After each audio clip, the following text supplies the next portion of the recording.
Charge of Lincoln City with a 3-1 success at Kidderminster.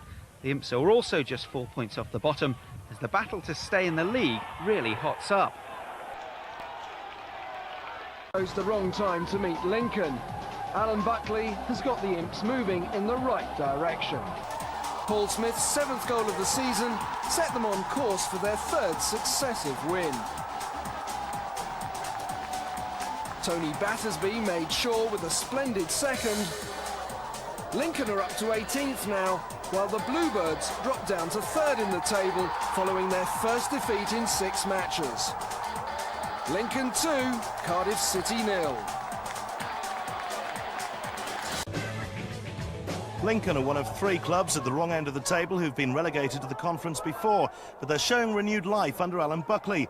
Unbeaten since he went to Sincil Bank, that run was threatened when Sam Aston ran virtually unchallenged for half the length of the field to put the Shrews ahead on 22 minutes. They were 2 up by half-time. Keeper Alan Marriott wasn't sure where the free kick would go, and Ryan Lowe executed it to perfection. A month ago, Shrewsbury stuck 7 goals past Rochdale, and such was their domination, anything was possible on Friday. Buckley must have been throwing the teacups around during the break, for Lincoln came out with renewed vigour, and on 52 minutes they were back in the contest through Tony Battersby. Shrewsbury claimed offside following Stuart Bimston's long pass, but Battersby had timed his run to perfection.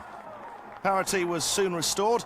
Another fine example of direct football. Count them, 5 touches from keeper to the back of the net, with Battersby on target again, a goal worthy of a bigger stage. He'd scored 3 goals prior to this game, and now it was 2 in 5 minutes. It was cracking entertainment for the crowd of nearly 3,000 as both sides went in search of the winner. Lincoln's Lee Thorpe was the close to getting it, but it ended 2-2, and Alan Buckley was well impressed with his side's fight back. At 2-0, they'd about packed up. You know, and it's not hard then to understand with the season they've had why that should be. I mean, I can fully be aware. But they'd packed up, they'd stopped playing. All they wanted to do was get off home, and so we sorted that out at half-time, and I thought they were magnificent the second half. Well, that could prove to be a priceless point. And until they lose 9 points after being found guilty of financial irregularities. With that 9-point deduction pending, Chesterfield are still searching for a point to secure automatic promotion to Division 2. They looked on course to grab all 3 points when Ryan Williams put the home side ahead on 25 minutes after some desperate Lincoln defending. With the Spyrites in front, it was hard to see the Imps getting back into the game, but that's just what they did in first half stoppage time. Peter Gain broke clear, and having cleverly sidestepped Mike Pollitt's charge from goal, Gain made it 2 in 2, sweeping into an empty net.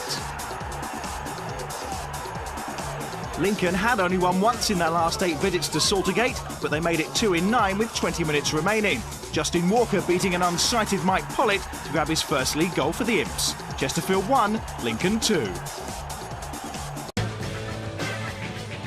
Plenty of nerves at Sincil Bank because going into the game, Lincoln were by no means safe from relegation to the conference. Well, those nerves were calmed a little when Lee Thorpe poked the ball home from close range after 25 minutes.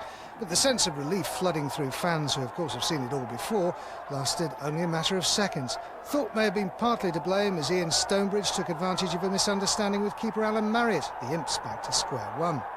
And they had to wait until the 84th minute to secure 3rd Division football for another season. James Dudgeon with the winner, and all things considered, a job well done for boss Alan Buckley. If we are safe now, with 3 games left, it's a miracle. Because it seems a long, long time ago that we were stuck on 28 points. So credit to the players for what they've achieved. I'm delighted.